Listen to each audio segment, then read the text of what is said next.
preparation for partial coverage crown. So, what is the rationale for the partial coverage crown? The rationale of partial coverage crown is intact surface of tooth structure should not be covered by crown if the inclusion of this part is not essential for retention, strength, and aesthetic.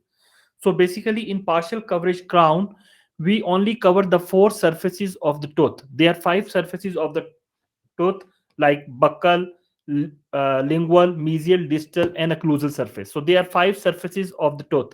So in partial coverage crown, we only cover four surfaces of the tooth. Mostly, we not prepare the buccal surface. Mostly, but in some cases, we prepare the buccal surface and we left over the palatal surface. So it depends upon the condition. So basically, in partial coverage crown, we only prepare the four surfaces of the teeth. So this is the basic rationale for partial coverage crown is that intact surface of tooth structure should not be covered by the crown if the inclusion of this part is not essential for retention, strength, and aesthetic. For example, if patient come to us and his or her buccal surface of the tooth is intact, so we not prepare the buccal surface. We only provide the partial coverage crown to the patient. So, what are the advantages of partial coverage crown? Partial coverage crown is, first of all, partial coverage crown is also called partial coverage veneer or three-fourth crown or seven-eighth crown. There are many types of the partial coverage crown, like three-fourth crown, seven-eighth crown, or reverse three-fourth crown, mesial half crown. So, all these are the types of the partial coverage crown. So, what are the advantages of partial coverage crown? Number one, the most important advantage is the conservation. So less destruction of tooth structure is compared to full veneer crown, because in partial coverage crown we not prepare one surface, we left the one surface as it is. So basically there are five surfaces of the tooth, so we only prepare four surfaces of the tooth in partial coverage crown. So the main advantage of this partial coverage crown is conservation. So second advantage is the accessibility to margin. So basically in partial coverage crown we give the supragingival margin. So again there is accessibility to the margin, like easy finishing by the dentist and easy maintenance by the patient. So there are a lot of benefits for the supragingival finish line, like it is easy to finish by the dentist and it is easy to maintain by the patient. The third advantage of partial coverage crown is periodontal health maintenance. So less restorative margin in proximity to gingiva, so lesser chances of periodontal problem. So in partial coverage crown we give the supragingival margin, so periodontal health is very good. So another advantage of partial coverage crown is easy seating during cementation. Another advantage is visualization of margin, verification of the margin seating, and pulp vitality testing is possible with the partial coverage crown. So all these are the advantages of the partial coverage crown. So partial coverage crowns are not as retentive as full coverage crown, because in full coverage crown we cover all surfaces of the tooth, all five surfaces of the tooth. But in partial coverage crown, we only prepare the four surfaces, and mostly we not prepare the buccal surface. So that is why it is not as much retentive as full coverage crown. So for the retention in partial coverage crown, we give the proximal grooves. Okay, we give the proximal groove which improves the retention for the partial coverage crown. So there are two types of grooves. Sometimes we give the V-shaped grooves which provide 68% of the retention, and sometimes we give the concave groove which gives 57% of the retention. So in this picture, you see making the groove is very important in a correct way. So in the first picture, as you see in this first picture, in this picture, so see the area of the groove. Concentrate in this picture. The groove placement is very important. So there should be a lingual wall. This is the wall, okay, behind the groove. Okay, so it prevent the dislodgement of the prosthesis or of the crown. So in second picture, you compare, this wall becomes oblique.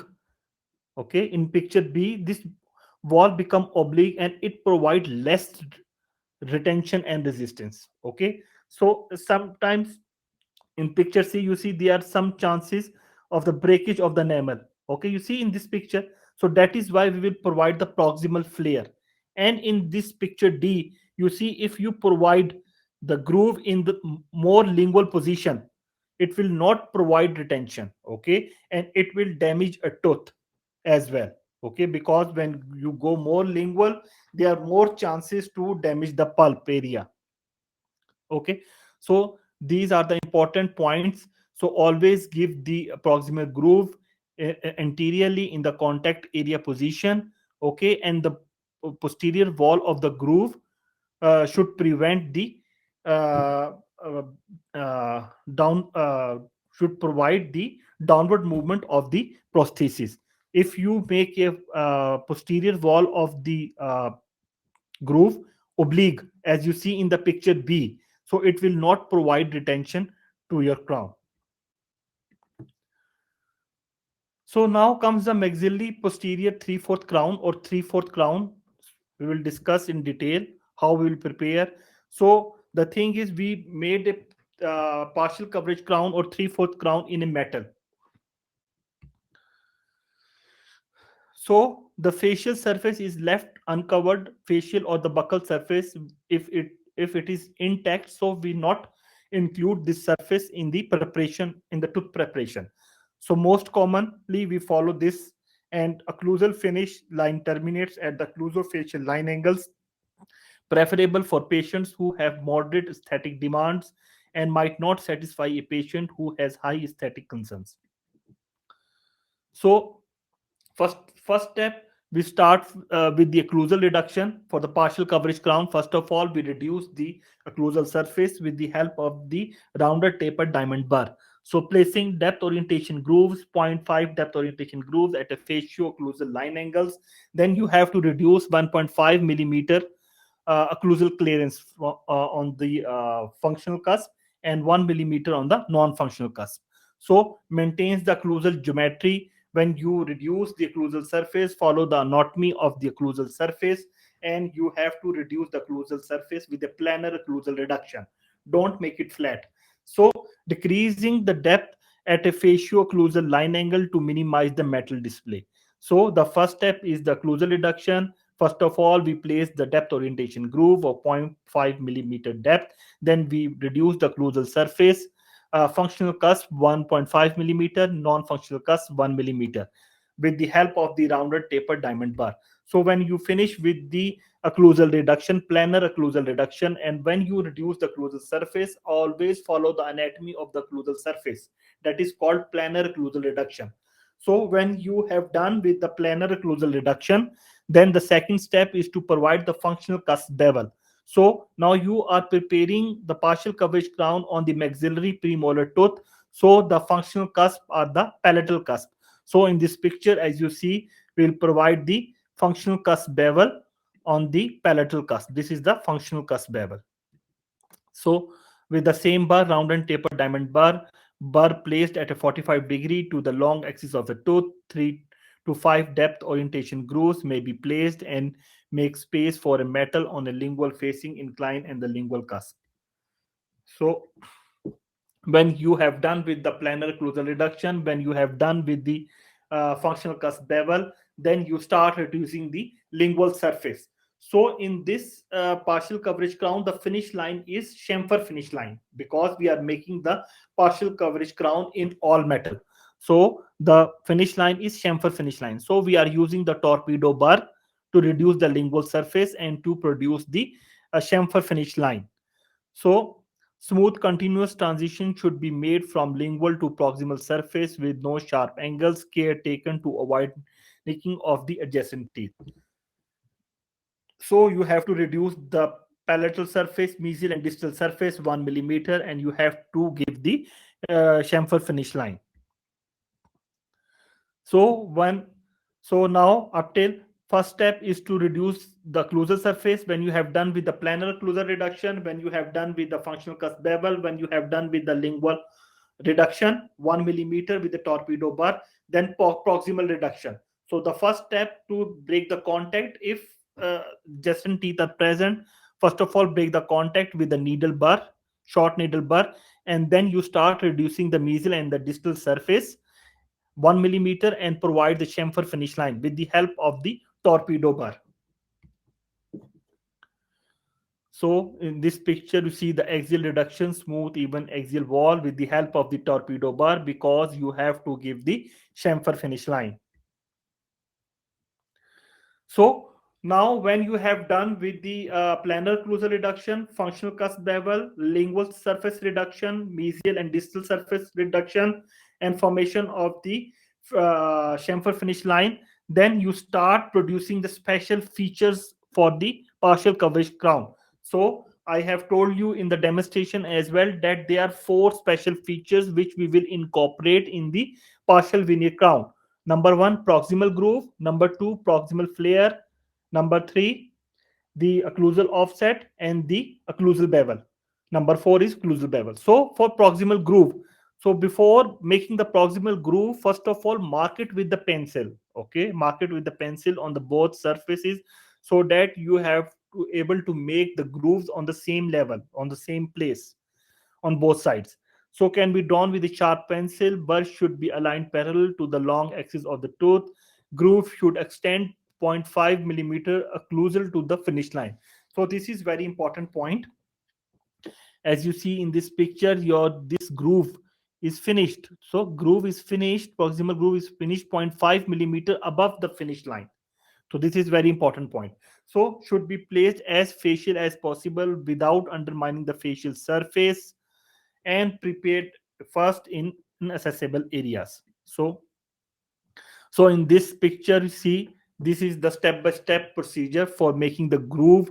First of all, do the shallow occlusal template, then extend it half the length of the tooth, and then completion of the full length. Okay, don't make it in one attempt to go directly downward. Okay, you have to make step-by-step shallow occlusal template first, then extend the groove half of the length of the tooth, and then complete to the full length. So when you have done with the proximal groove, the next step is to make the proximal flare. So one thing in proximal groove, that you have to make the proximal groove with the help of the flattened taper diamond bar. This is important point. The proximal groove should be made with the flattened taper diamond bar. So when you have done with the proximal groove, then comes the proximal flare. So proximal flare means like uh, thin lip of enamel in this area, you make it flare. That is, this is called proximal flare. Okay, when you made the groove, there is a thin lip of enamel left behind. So in this area, you make this area flare towards the buccal surface. So this is called proximal flare. So it is a flat plane that removes equal amount of tooth structure from facial wall of grooves and the outer surface of the tooth. So it is cut from groove with the tip of the diamond bar. Okay, you can use the needle shape bar. Okay, it is the reachable by explorer and the brush. Short crisp strokes of the bar in one direction for rounding the margins. Wide enamel chisel also used to prepare the flare. Okay, so for proximal groove you have to use the flattened taper diamond bar, and for proximal flare you can use the needle shape bar. So when you have done with the proximal groove, you have done with the proximal flare, then comes the occlusal offset. Okay, so occlusal offset, it is the 1 millimeter wide ledge on the lingual inclines of the facial cusp. It is inverted V shape that lies a uniform distance from the finish line.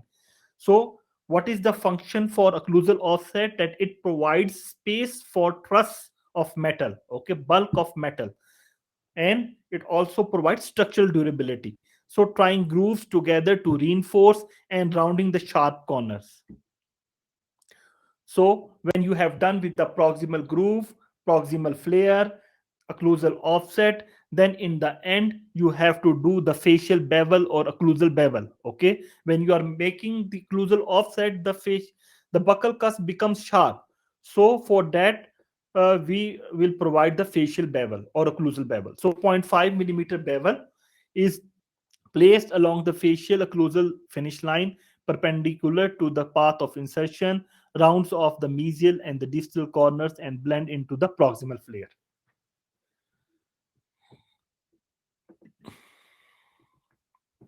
So now in this picture, you see the completed preparation of the partial coverage crown. The first thing is the chamfer finish line all around the mesial, distal, and the palatal surface. It will provide the marginal integrity and periodontal preservation because we give supragingival finish line. The axial reduction would give the retention and resistance and also structure durability. The functional cusp bevel will provide structure durability. Planar occlusal reduction will provide structural durability.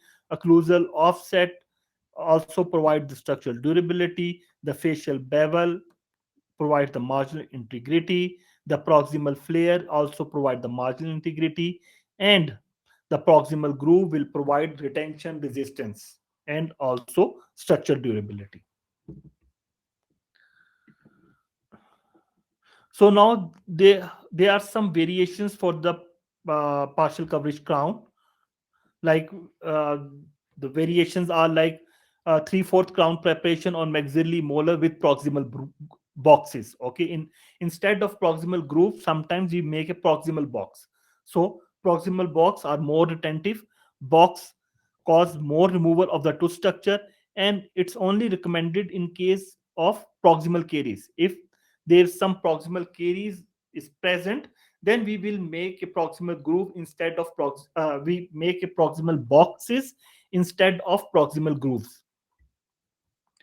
So another variation, three-fourth preparation on a mandibular molar. You see the occlusal finish line on the facial surface, which is gingival to the occlusal contact. Okay, this is another type of the variation which we will create in the three-fourth crown. Now comes the 7/8 crown. So 7/8 crown preparation on the maxillary molar. So it is a three-fourth crown whose vertical distofacial margin is placed slightly mesial to the middle of the facial surface. Okay, as you see in the picture. So for better resistance than three-fourth crown, easy preparation because location of the distofacial margin, usually used in the maxillary molar, but can also be used in the mandibular molars and premolars. So it is indicated in teeth with caries and decalcification in the distal surface. So excellent retainer in FPDs. So basically, it depends upon the amount of caries. Okay, if the tooth is non-carious, and we will provide, if we want to provide minimal caries and we want to provide a partial coverage crown, so we go towards the proximal groove. If there are some like proximal caries is present, then we make the boxes instead of the grooves. Or for example, if there is some caries in the distal aspect, okay, so then we will go for this modification, which is the 7/8 crown preparation. So now comes the reverse three-fourth crown preparation. So in reverse three-fourth crown, we not prepare the palatal surface. Okay, we prepare the buccal surface. So again, again, it's a reverse of the three-fourth crown. In three-fourth crown or partial coverage crown, we not prepare the buccal surface. But in reverse three-fourth crown, we not prepared the palatal surface, and we prepare the buccal surface in the reverse three-fourth crown. So used on the mandibular molars to reverse to preserve intact lingual wall. Okay, so where we give the reverse three-fourth crown, for example, patient come to us for the crown, but his buccal wall is carious and but lingual wall is intact. So we go towards the reverse three-fourth crown. So used on the mandibular molars to preserve intact lingual surface, used on FPD abutment with swale lingual inclination. So grooves at the linguoproximal line angles are joined by the occlusal offset on the facial slope of the lingual cusp, similar to three-fourth crown with non-functional cusp not uncovered. So this is another variation which is called proximal half crown. So basically, proximal half crown we give in the clinical situations where the molar is lingually mesially tilted. So in the mesially tilted tooth, we will provide the mesial half crown, okay, or proximal half crown. So the distal rather than the facial surface is left uncovered, retainer on the tilted fixed partial denture abutment used in the cases of low caries incidence, and the mesial surface parallel the path of insertion as you see in the picture. So 1.5 millimeter is obtained from the occlusal reduction, which terminates at the distal marginal ridge with little or no reduction of the mesial cusp. So grooves are placed parallel to mesial surface in facial and the lingual axial walls. So basically there are many variations in the partial coverage crown. So it only depends on the clinical condition. Okay, so remember this thing. For example, when patient come to us, the tooth is having no caries and the buccal wall is intact or minimal caries, so we always go for the normal 3/4 crown, in which we will provide the proximal groove. For example, if patient come to us, buccal wall is intact, but there is caries on the medial and the distal aspect. Okay, so then we will provide the proximal boxes instead of proximal grooves. So for example, if patient come to us, buccal wall is intact but there is a calcification on the distal wall, so we will give the 7/8 crown. Okay, so for example, if patient come to us having caries in the buccal wall but lingual wall is intact, then we will provide the reverse 3/4 crown, because in reverse 3/4 crown we not prepared the lingual or palatal wall. Okay, and the same condition, for example, if patient come to us for a crown and the molar is mesially tilted, then we will provide the mesial half crown or the proximal half crown. So these are the variations for the partial coverage crown or partial coverage veneer. Okay, so thank you very much. You are welcome to ask any question.